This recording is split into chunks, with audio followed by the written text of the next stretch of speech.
अभी हम पढ़ेंगे नियोजित विकास की राजनीति।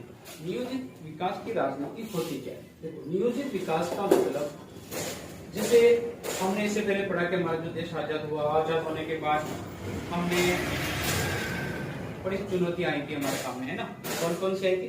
एक तो शरणार्थी की, ऐसी रियासतों के विलय की, और गरीबी दूर करना या फिर आर्थिक विकास की। तो ये सब एक चुनौतियां आई थी जो कि हमने पढ़ लिया पहले बार। अब यहाँ पर जो आपका थीम है कि नियोजित विकास की राजनीति क्या है, नियोजित विकास होता क्या है, नियोजित शब्द को समझने के लिए, यानी कि जैसे हमारी सबसे बड़ी प्रॉब्लम होती है ना कि कोई चीज हमें याद नहीं होती। सभी की यही प्रॉब्लम है ना, याद नहीं होती याद होते हैं लेकिन हम याद करते हैं। मैंने आपको बताया याद करो ही मत तो याद होंगे। सीधी सी बात, किसी भी चीज को याद करते हो तो बोलते हो ना, क्यों रमेश? तो वो ऐसे तो होगा, याद करोगे तो बोलोगे ना, याद मत करो तो ना रहेगा, बांस ना बजेगी बांसुरी। समझ में आ रहा ना? तो आज से याद करना ही नहीं। मैंने आपको शुरू से यही बताया, मेरी क्लास में आओ तो याद करो ही मत, किसी भी चीज को याद करो। याद करोगे तो बोलोगे ना, याद नहीं करेंगे तो नहीं। तो सबसे सीधी बात है अपने पास कि याद मत करो। तो फिर प्रॉब्लम ये है कि ये भी तो हो सकता है कि जब याद नहीं करेंगे तो फिर पास कैसे होंगे, पढ़ेंगे क्या, है ना। तो मैंने आपको ये कहा कि याद मत करो, मैंने ये नहीं कहा कि पढ़ो मत। किसी भी प्रश्न को, किसी भी शब्द को जब हम अच्छे से समझ लेते हैं तो वो याद नहीं करना पड़ता। एक बार समझ लिया उसको याद नहीं करना पड़ता। जैसे अभी तुम यहाँ पर आते हो क्लास में पढ़ने, ठीक है, आप अपने घर से चले थे। जब आप घर से चले थे तब तक आपने क्या याद करा था पहले दिन कि मैं 200 कदम या 500 कदम चलूंगा जब कोचिंग देके पहुंच जाऊंगा? नहीं याद करा, ठीक है। कुछ भी याद नहीं करा तुमने कि कितने मकान छोड़कर अपनी कोचिंग आएगी या फिर मैं कितना कैसे चलूंगा, नहीं याद करा। एक प्रैक्टिस। अभी क्या होता है, कई बार जब तुम घर से चलते हो तो चलोगे तो तुम्हें मतलब बातें करते करते पता ही नहीं चलेगा, अचानक तुम्हें यहाँ आके दिखेगा बस अपन यहाँ पे। तो तुम्हें एक प्रैक्टिस हो गई, बिना देखे तुम यहाँ आ सकते हो। समझ में आई? ये अच्छा सा उदाहरण। कभी भी आप रसोई घर में जब आपकी मम्मी खाना बनाए तब आप देखना, उनको कुछ मत कहना, बस देखना। जब वो खाना बनाती है उस समय देखना कि वो जब भी सब्जी बनाए बिना किसी मतलब देखती भी नहीं है वो, है ना। नमक कहाँ से डाल दिया, मिर्ची डाल दी फटाफट डाल दी, सब डाल के उसने सब्जी बना दी। और वो सब्जी में न तो कोई चीज ज्यादा होगी, ना नमक ज्यादा होगा, ना मिर्ची, बिना किसी के। उन्होंने कोई ट्रेनिंग थोड़ी ना ली, स्कूल में भी नहीं गए थे। उन्होंने इस चीज को एक्सपीरियंस हो गया, तो उन्होंने इस चीज को समझ लिया कि इतना डालने से ये चीज इतना टेस्ट आएगा। तो तुम्हें भी पढ़ने के लिए शब्दों को सीखना है कि किस तरह से मिलाने पर टेस्ट आने वाला है। अगर बात हम तो सबसे मूल भावना होती है कि किसी भी शब्द को याद करने से पहले समझो कि है क्या। जब वो समझ में आ जाएगा ना तो आपको सारा पार्ट क्लियर समझ में आ जाएगा। अब ये पार्ट अगर आप ये पढ़ोगे तो बड़ा एक डिफिकल्ट लगेगा कि आप कैसे याद करें, लेकिन आपको समझना है नियोजित शब्द। अगर नियोजित समझ लिया तो फिर ये बाकी का समझ पाए। विकास का मतलब तो आप जानते हो, काफी टाइम से हो रहा, मोदी जी ने कहा विकास होगा विकास होगा, कितने महीने हो गए पर विकास हो रहा है, पता नहीं कितने साल का हो गया। तो ये विकास भी होगा और राजनीति है तो विकास तो होना ही है, ठीक है। ये बाद की बात है, पहले हमें ये समझना है। ये शब्द पूरा पार्ट का सार है, तो ये समझ लिया, आपका उत्तर एकदम से क्लियर, पूरा पार्ट समझ में आ जाएगा। नियोजित। अब नियोजित शब्द का मतलब क्या होता है? देखो, आप संसाधन जानते हो, संसाधन जानते हो, आपने पिछली कक्षा में आप 8वीं 9वीं जाते हो सब जगह पढ़ा था संसाधन। वह प्रत्येक वस्तु जो मनुष्य के किसी न किसी काम में आती है, संसाधन कहलाती है। वह प्रत्येक वस्तु जो मनुष्य के किसी न किसी काम में आती है, संसाधन कहलाती है। बात आगे समझे?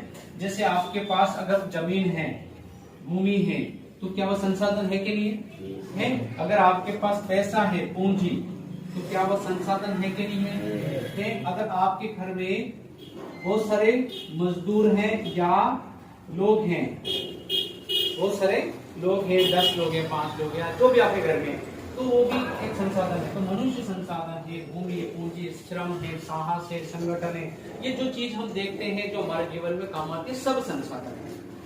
अगर इन संसाधनों का जो भी संसाधन है, भूमि पूंजी श्रम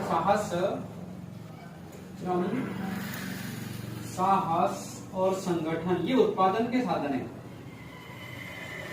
ये 5 उत्पादन के साधन है। ये जब 5 मिलते हैं तो उत्पादन होता है। जैसे 5 उंगलियां हैं, एक उंगली से अगर कहीं करोगे तो लोग बोलेंगे उंगली मत कर, समझ में आई बात?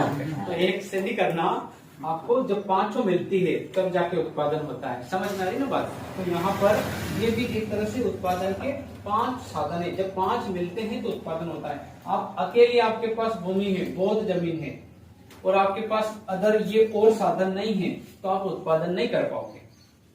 समझ में आई ना? तो सबका मिलाना उत्पादन होता है। ये तो बड़ी छोटी सी बात समझा रहा हूं मैं कि ये जब 5 मिलते हैं तो उत्पादन होता है। खैर, तो ये जो संसाधन है आपके पास, इन संसाधनों का सही तरीके से उपयोग, सही और अधिकतम उपयोग, अधिकतम उपयोग करना नियोजन कहलाता है। उत्पादन के जो साधन है या फिर संसाधन है, इन संसाधन का अधिकतम और सही उपयोग करना क्या कहलाता है? नियोजन। अभी आपको ये चीज समझ में नहीं आ रही होगी, अभी भी नहीं आई होगी, आ जाएगी। ओके, क्या आपके पास जो साधन है, मान लो कि किसी के पास कोई पेन होता है, तो उस पेन को क्या करता है, कोई व्यक्ति बहुत पैसे वाला है, यूज करेगा, थोड़ा बहुत नहीं चल रहा उसको फेंक देगा, ठीक है। कोई यूज करेगा, पूरा खत्म होगा, उसके बाद फेंकेगा।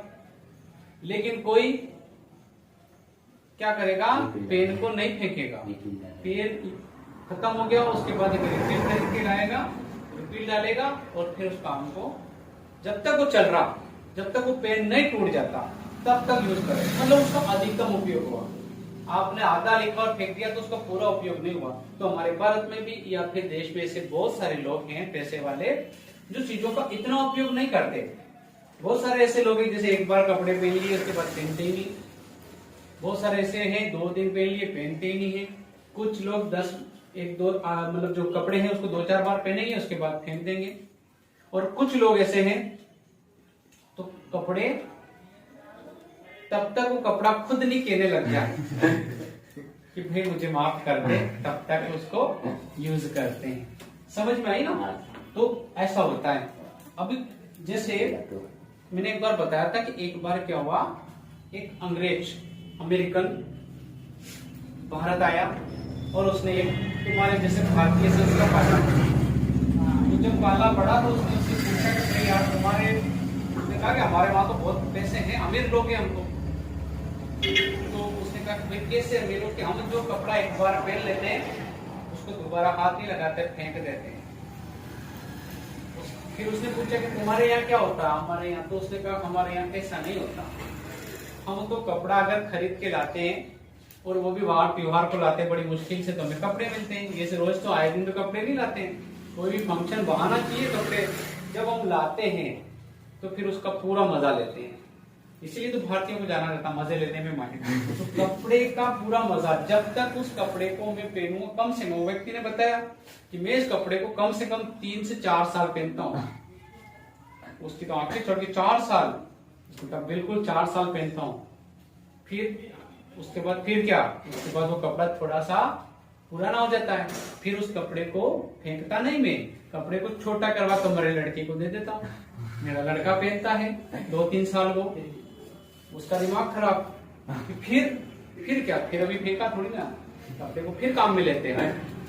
उस कपड़े से फिर 2-3 साल तक उसको फाड़ कर किसी तकिए में भर देते हैं। तो तकिया रहता है 4-5 साल तक।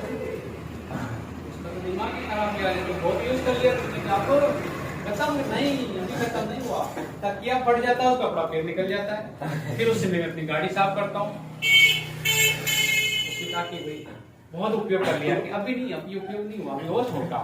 अभी तो गाड़ी साफ करता हूँ, गाड़ी साफ करने के बाद फिर फेंक देते हो नहीं, उसके बाद फिर घर पड़ा रहता है बर्तन साफ करने के लिए या फिर साफ सफाई के लिए, पोछा लगाने के लिए मेरे विशेष काम में लेती है उसको। उसका तो फिर अरे क्या, अरे तो बहुत उपयोग कर लिया, बिल्कुल अभी उपयोग और बाकी है। उसने कहा और बाकी, हाँ बिल्कुल। क्या होता है जब ठंड का टाइम होता है फिर हम उसको जला देते हैं, साफ देते हैं। बहुत ज्यादा उपयोग। हमने कहा अभी और बचा, उसने कहा अभी और क्या बचा जलने के बाद, कि जो राख बनती है उन राख से फिर बर्तन साफ कर देते। ये होता है अधिकतम उपयोग। किसी भी चीज का इतना उपयोग, उसको बोलते हैं अधिकतम उपयोग। तो जो आपके पास संसाधन है, अगर आप उसका सही और अधिकतम उपयोग कर रहे हैं तो आपके पास नियोजन है, अन्यथा नहीं। तो नियोजन को समझने का मतलब है कि जो भी संसाधन है आपके पास, उसका सही उपयोग करना। अब मैं संसाधन में इसको समझाने के लिए केवल अभी नियोजन शब्द समझा रहा हूँ, ठीक है। ये समझ में आ जाएगा, पूरी राजनीति का ये जो चैप्टर है आपको अच्छे से समझ में आ जाएगा कि भारत में नियोजन की जरूरत क्यों पड़ी थी, है ना। अभी इसको समझेंगे। तो नियोजन, अभी क्या हुआ कि मैं एक उदाहरण दे रहा हूं आपको। हमारे देश में सबसे बड़ी प्रॉब्लम है काय की, गरीबी। गरीबी प्रॉब्लम है, हाय गरीब, ब्रांडेड गरीबी है।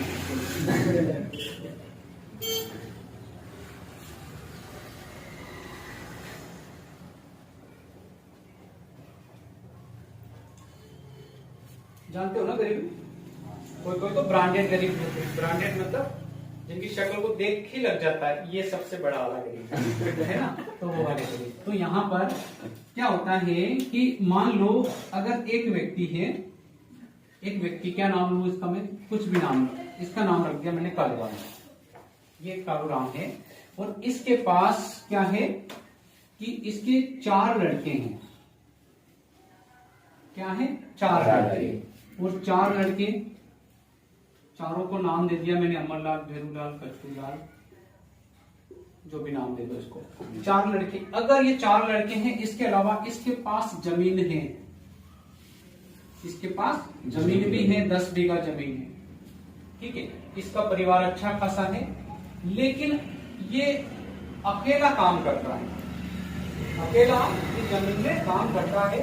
तो इसकी आमदनी कुछ ज्यादा नहीं होती है। मान लो मैं एक अनुमानित मान रहा हूं कि 50,000 रुपए इसकी आमदनी।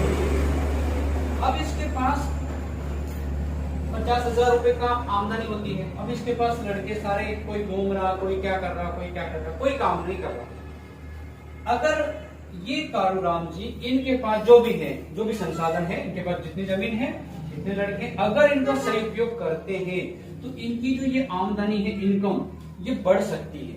अगर ये क्या करें कि इन लोगों के बीच में काम का बंटवारा कर दे, डिवाइड कर दे कि भाई आप ऐसे घूमोगे नहीं। एक लड़के को बोल दे कि भाई तेरे को ये जमीन संभालनी है, तो ये लड़का जमीन संभाल। एक को उन्होंने कह दिया तेरे को कुछ भी करके नौकरी करनी है, पैसे कमा के देना है, एक महीने के 10,000 कहीं से भी कमा के ला। जब इसके पास जिम्मेदारी का बोझ पड़ेगा तो ये काम करने लग जाएगा। तो देखो, उत्पादन तो चाहे ये करे चाहे ये करे, वही का वही होगा।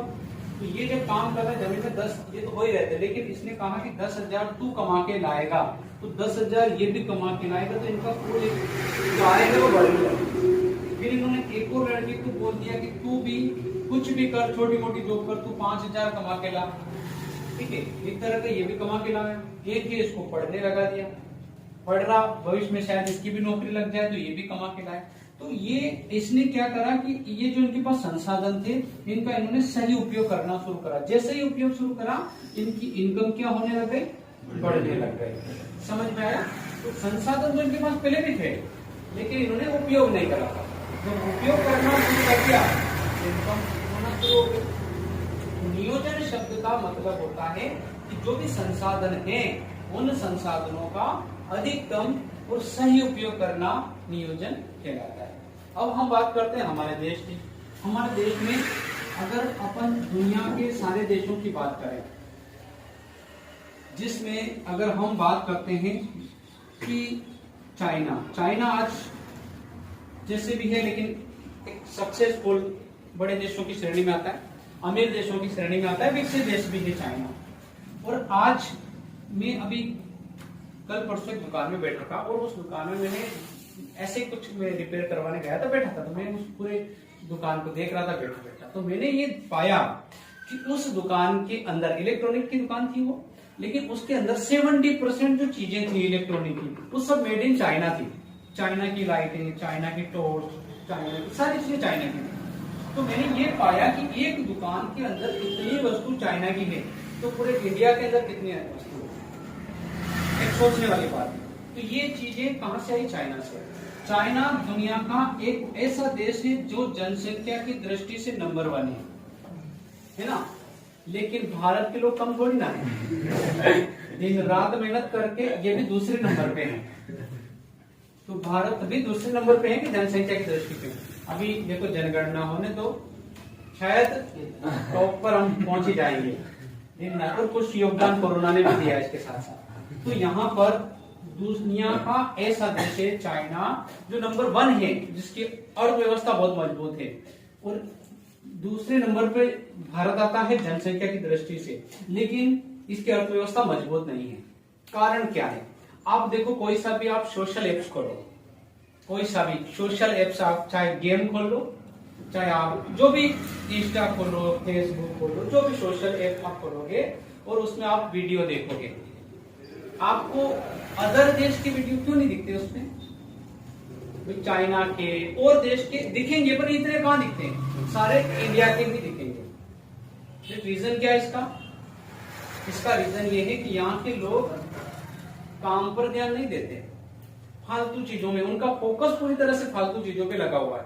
सारे के सारे आप अभी शाम के टाइम पे चले जाओ, झूठ लड़के के, जो 10वीं 11वीं के लड़के हैं, 12वीं के लड़के, जिनको पढ़ना चाहिए, जिनको कुछ करना चाहिए, वो गेम का ग्रुप बना के, गेम में भी ग्रुप बनता है उनका, और वो गेम खेल रहे। अब पता नहीं कोई किसके गोली मार रहा, कोई उसको खून चढ़ा रहा, कोई बेहोश हो रहा, क्या हो रहा, उनको ही पता नहीं है। तो ये जो अपने देश की जो युवा पीढ़ी है, ये युवा पीढ़ी यूं कह सकते हैं कि इनको 4 या 5 साल बाद पता चलेगा कि हम किस दौर में कहां आ गए, क्योंकि ये अपने पैर पर कुल्हाड़ी मार रहे हैं। क्योंकि ये भविष्य नहीं है हमारा इंडिया का कि यहाँ के युवा इतनी तरह से पूरी तरह से गुमराह हो गए, और ये इसका जो मूल कारण है सोशल मीडिया का इतना ज्यादा उनके ऊपर प्रभाव पड़ा। और ये प्रभाव किस वजह से पड़ा?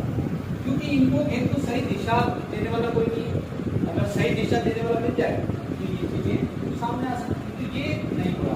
दूसरी बात कि देश भी इसमें अपना कोई योगदान नहीं दे रहा। अगर देश की सरकार, हमारी जो सरकार है, सरकार आप कोई सा भी टीवी चैनल खोल के बैठो, कोई सा भी टीवी चैनल खोल के बैठो, उसमें बिना फालतू की न्यूज आएगी उसमें। अगर सरकार चाहे तो इन युवाओं का दिमाग डाइवर्ट करके वहां ऐसा कुछ कर सकता है। जैसे अगर सरकार के द्वारा जो चैनल चलाए, जो भी चैनल है, सरकार चाहे चैनल संशोधन करवा सकती है, कुछ और उसमें जो युवा है, युवाओं के द्वारा जो काम किए जाते हैं, जैसे अगर उनके द्वारा कोई प्रोजेक्ट बनाया गया या कोई योजना है, तो उनको टीवी पे बताया जाए, उनको इस चीज उसके लिए प्रोत्साहित किया जाए कि भाई अगर आप ऐसे कोई प्रोजेक्ट बना के लाओगे तो आपको इतने पैसे मिलेंगे, जो भी मिलेंगे, या आपको सम्मानित किया जाएगा। इस तरह की अगर न्यूज आएगी, या उसमें रोजगार से रिलेटेड ऐसी न्यूज आए बड़े बड़े चैनलों पे कि भाई ये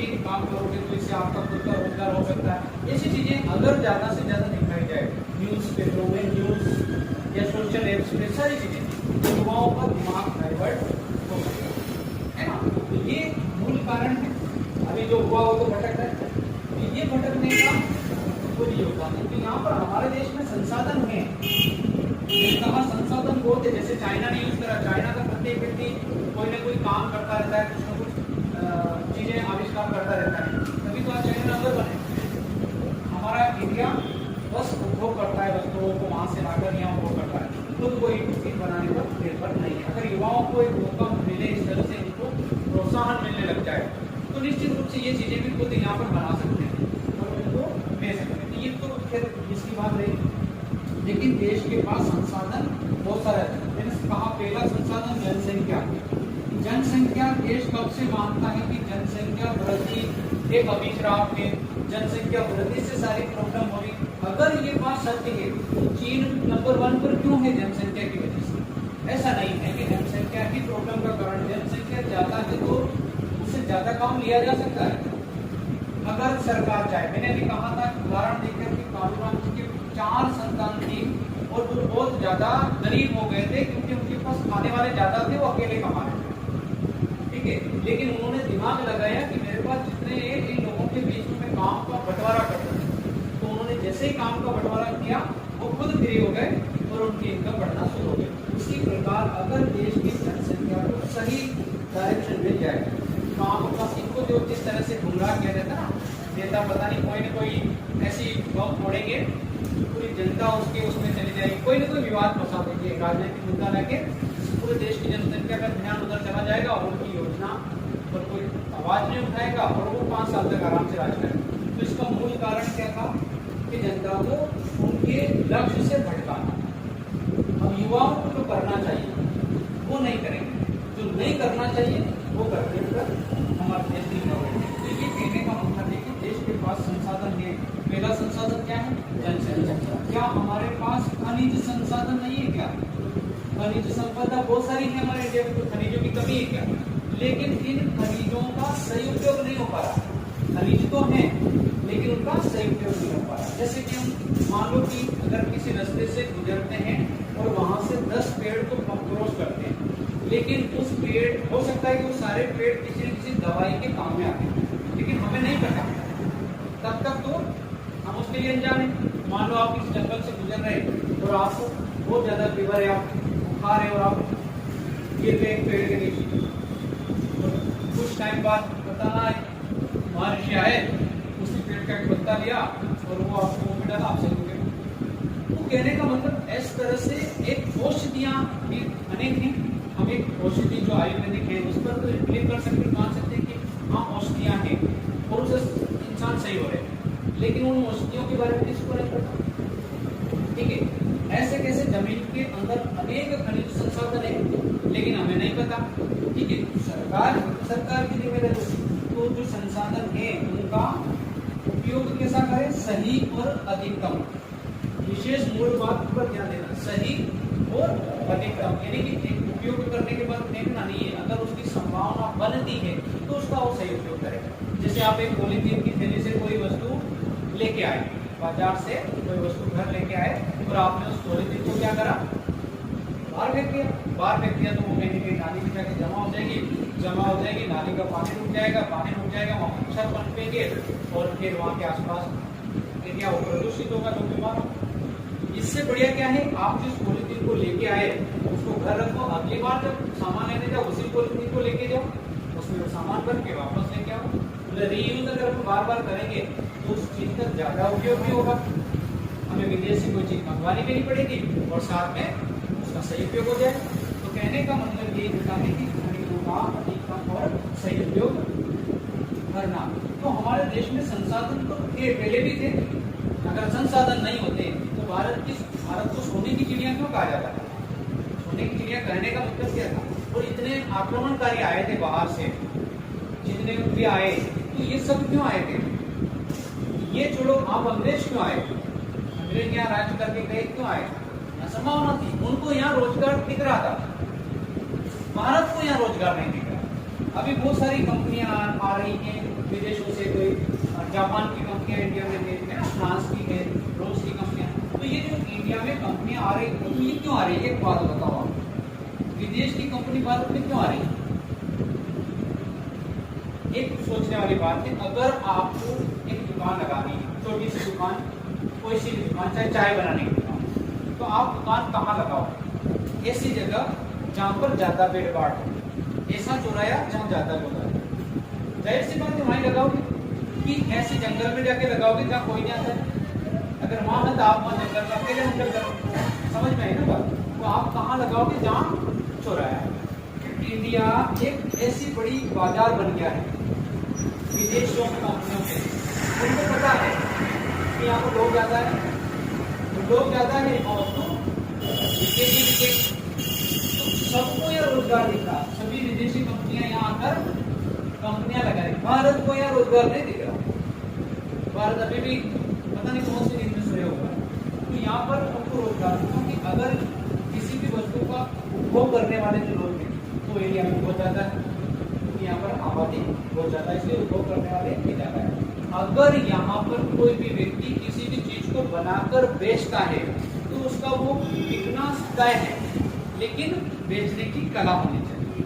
अगर आपके पास कला है ना, मेरी बात मानो, आप मिट्टी को बेच सकते हैं। आप मिट्टी लो, पीस लो अच्छी सी बारीक, थैली में पैक करो और बाजार में दुकान लगा के बेचो। कुदरती नेचुरल शैम्पू, बाल काले करेंगे, कोई ना कोई तो ले जाएगा। और आप मिट्टी की बात करो, मैं तो ये कह रहा हूँ कि आप सांप पकड़ लो और उसको बाजार में ले जाके बेच दो, कोई ना कोई तो ले लेगा, ये सोचकर किसी दूसरे के घर में छोड़ दो। बात आ रही है ना। इंडिया ऐसा देश है कि यहाँ पर कुछ भी बिक सकता है, बस करने वाला चाहिए, बट करता नहीं है। यहाँ का हर व्यक्ति बहुत ज्यादा काम अगर करने वाला हो तो यहाँ पर कोई भी अगर कोई बंदा यूँ कहता ना मेरे को कि मैं बेरोजगार हूँ, तो मुझे एक अंदर से इतना अजीब गुस्सा आता है, तो बेरोजगार क्यों है? क्या काम की कमी है क्या? और ऐसे काम है ना जिसके लिए आपको एक फुटी कोड़ी नहीं लगानी पड़ती, फुटी कोड़ी आपको नहीं लगानी पड़े और आप अपना बिजनेस कर सकते हो, काम कर सकते हो। और क्या काम बताऊं मैं तुम्हें? सबसे गोबर जानते हो? गोबर के पैसे लगते हैं, कहीं भी पड़ा, ठीक है। अगर आपने गोबर उठाना शुरू कर दिया ना, इकट्ठा ढेर देना शुरू कर दिया, और आपने एक दिन में वो जो गोबर के कंडे होते हैं उठने के लिए वो बना लिए, और एक दिन में आपने मान लो 200-300 प्लेट बना लिए, कंडे बना लिए, तो अगर ये 100 भी बना लिया आपने, एक कंडा 5 रुपए का आराम से बिकता है, और आपने 100 बना लिए, कितने हो गए? 100। और एक 5 का बिका तो कितने रुपए कमा लिए एक दिन में आपने? 6000। एक कंडा 5 रुपए का, 100 कंडे 500 रुपए। एक दिन में आप क्या लगा? कुछ लगा? नहीं लगा। तो एक दिन के 500, एक महीने के 15,000। 15,000 की नौकरी, आपको कहीं नहीं जाना, कहीं जाने की जरूरत नहीं, कहीं काम करने की जरूरत नहीं है, केवल इकट्ठा करना होगा। और उसमें आपको कोई डिग्री की जरूरत नहीं है, उसमें आपको कोई साधन की जरूरत नहीं है, कोई मशीनें नहीं लगानी। और आपने एक दिन बेचा 15,000 महीने के आए ना, तो आप घर के सारे को ले गए, समझ में आई? सबको लगा दिया काम। 4 जने ही हैं और चारों 100 बना रहे, तो महीने के 60,000 रुपये कमा। फिर अगर उसके बाद आप कहते हो ना कि मैं गरीब हूँ, तो आप दुनिया के सबसे बड़े मुल्क को, हिंदुस्तान जैसे देश में रहकर आप कहते हो कि मैं गरीब हूँ। आई बात समझे? हर चीज यहाँ पर संभावना है, मैं आपको बोल रहा हूँ यहाँ पर बहुत ज्यादा संभावना है, लेकिन लोगों को फ्री का चाहिए। सरकार से उम्मीद करते हैं कि मेरे तो ये आवास नहीं आया, मेरे इंदिरा आवास नहीं आया, बैंक में जबरदस्ती डायरिया लेके जाएंगे चेक कराने में, डायरी चेक करो पैसे नहीं आए, और बैंक मैनेजर बोलते नहीं आए तो उसके ऊपर गुस्सा करेंगे, मैं 2 महीने हो गए क्यों नहीं आए? अरे मैं तेरे कागज नहीं डाले थे क्या वहाँ, कहाँ से आएंगे? हर इंसान फ्री का चाहता है, फ्री का चाहने से देश नहीं चलने वाला। अगर आपको काम करना है तो कुछ काम करना। मैंने आपको अभी छोटा सा उदाहरण दिया, मैं आपको 1000 ऐसे उदाहरण दे सकता हूँ जिसमें आपकी एक टूटी कोड़ी नहीं लगे और महीने के आप 50,000 60,000 आराम से कमा सकते हो, अगर काम करने की आपके अंदर इच्छा है, जिज्ञासा है।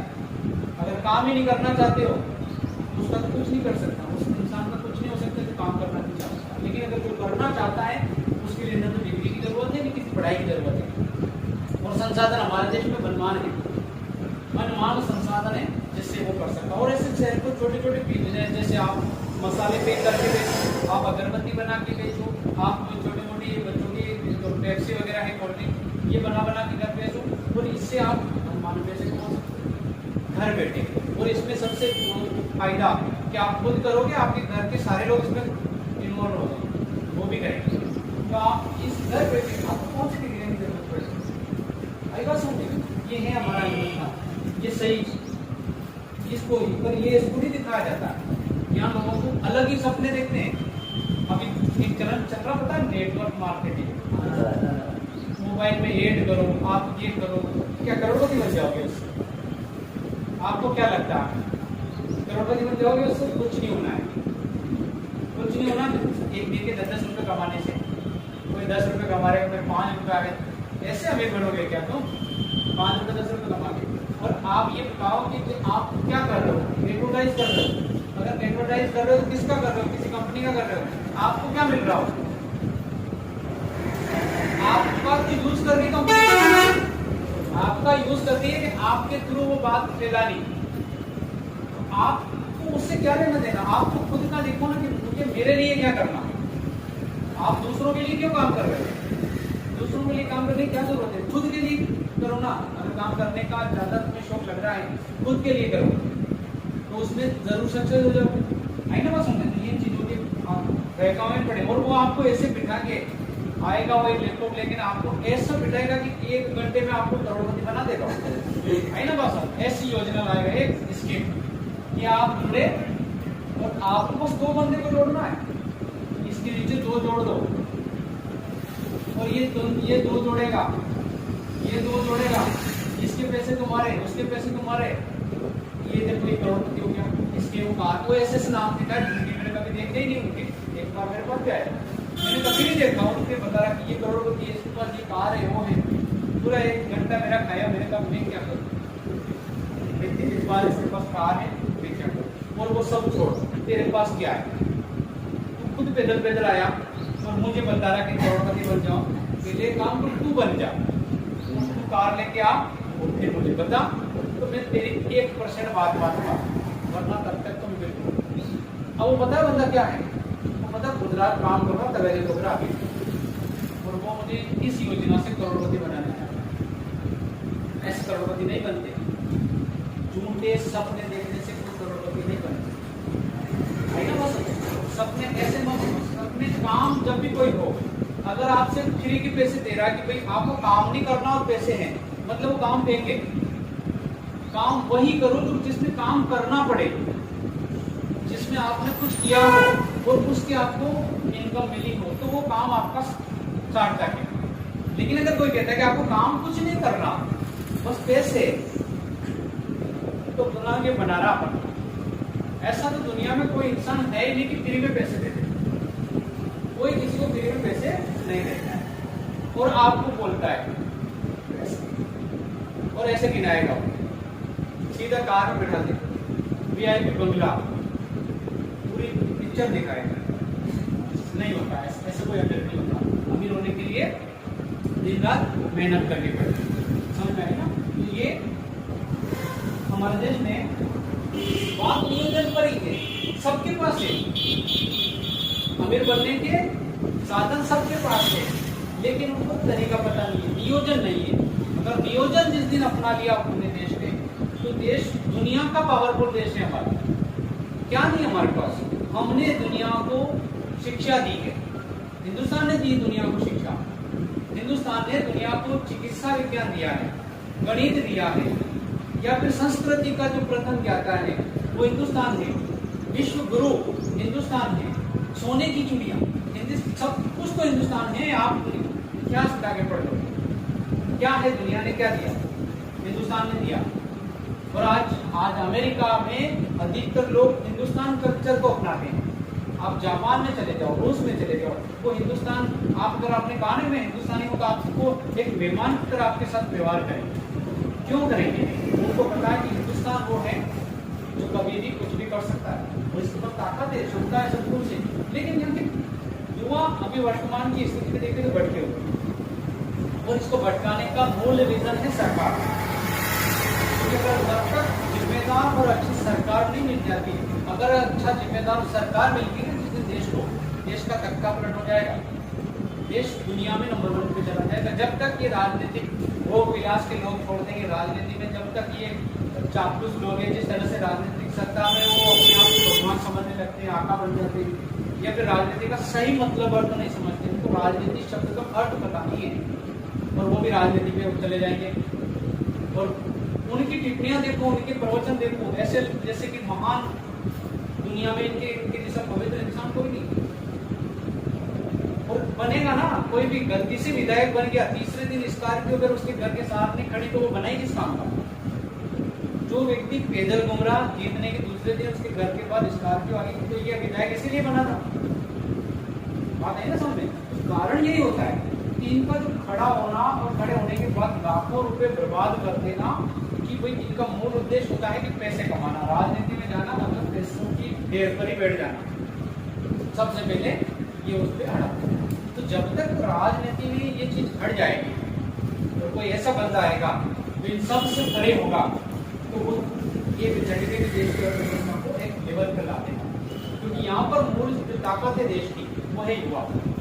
और जिस दिन युवा जाग गए उस दिन में आपको बता रहा हूँ क्रांति नहीं, एक परिवर्तन होगा।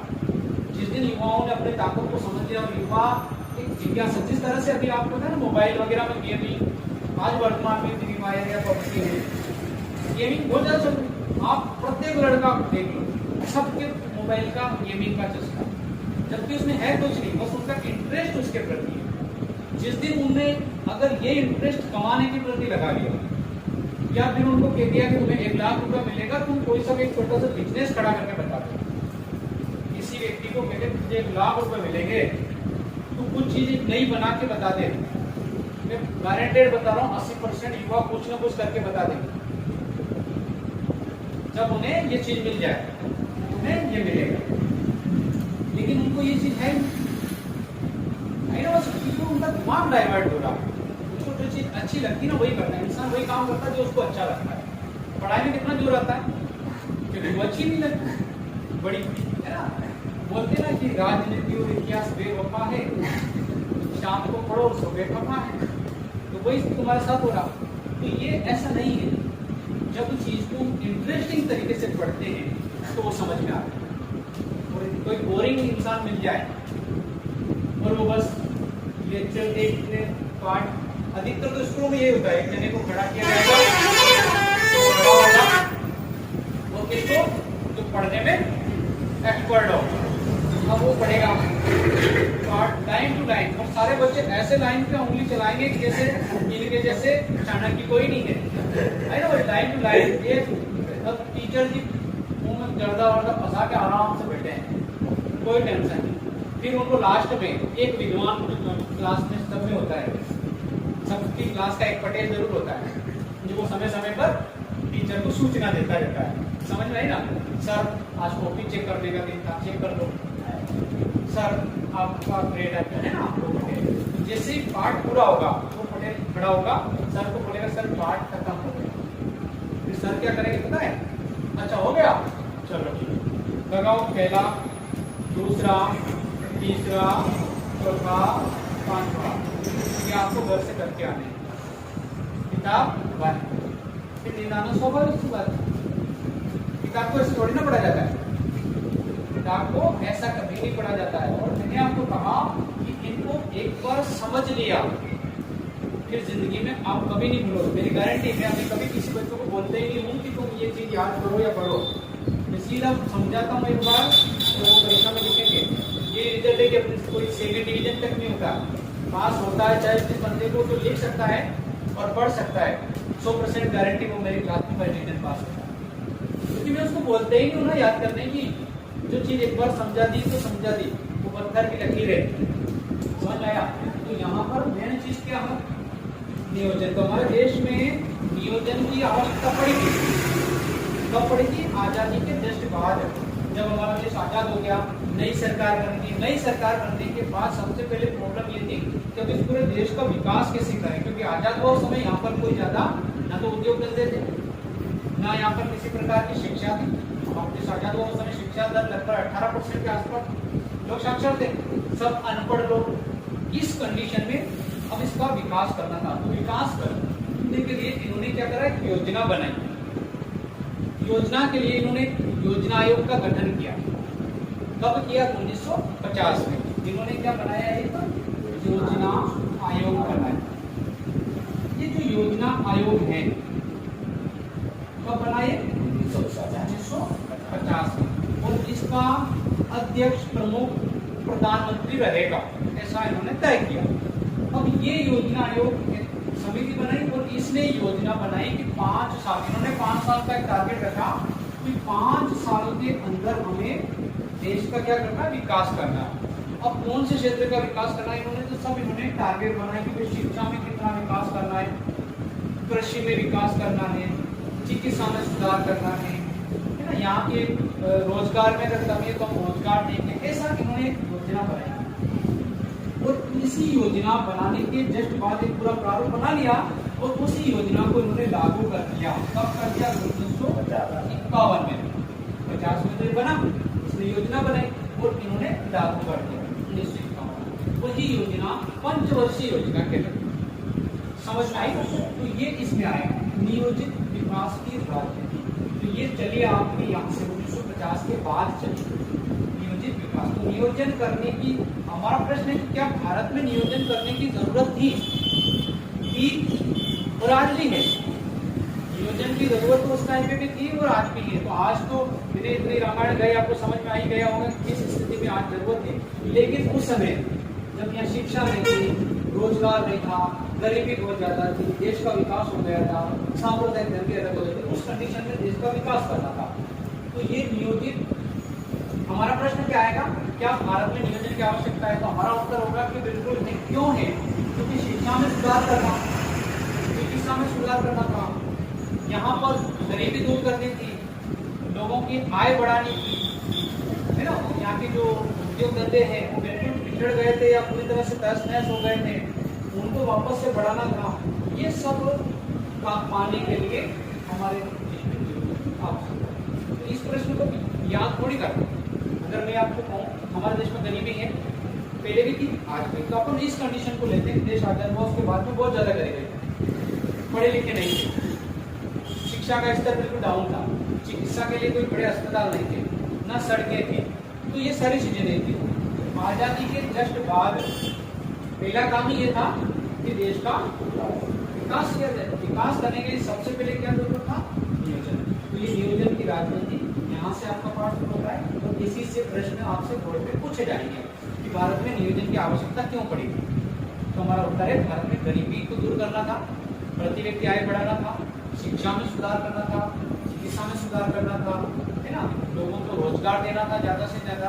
इसलिए भारत में नियोजन की आवश्यकता है। ये पूरा पाठ